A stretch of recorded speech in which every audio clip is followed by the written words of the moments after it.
Et le King a réalisé l'un des meilleurs All-Star Games de sa carrière et remporte même le titre de MVP. Ouais, c'est assez dingue.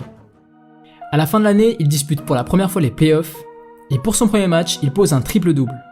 C'est le 3e joueur de l'histoire à réaliser une performance pareille.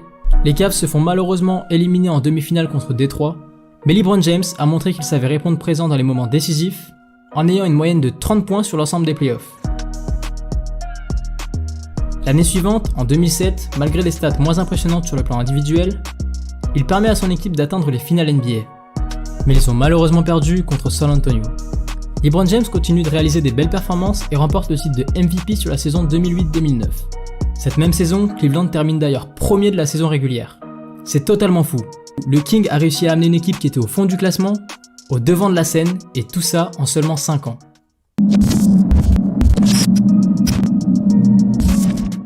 Cette saison, LeBron James est agent libre, tout comme Dwayne Wade ou encore Chris Bosh. Et c'est avec ces deux joueurs qu'il va signer à Miami pour former une équipe qui va concurrencer celle de San Antonio. LeBron annonce sa signature d'une manière inédite lors d'une émission télévisée.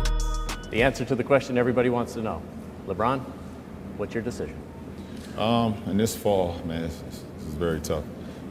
In this fall, I'm going to take my talents to South Beach and join the Miami Heat. Les journalistes ont appelé cet événement The Decision en raison de l'importance du choix du King. En annonçant son changement d'équipe de cette façon, il attire quelques critiques des fans de Cleveland, mais fait de nombreux heureux à Miami. Et je pense qu'à ce moment-là, LeBron avait déjà bien réfléchi avant de prendre sa décision. Après 7 ans à Cleveland, il a déjà marqué l'histoire sur le plan individuel. Et ce qui lui manque, c'est des performances collectives.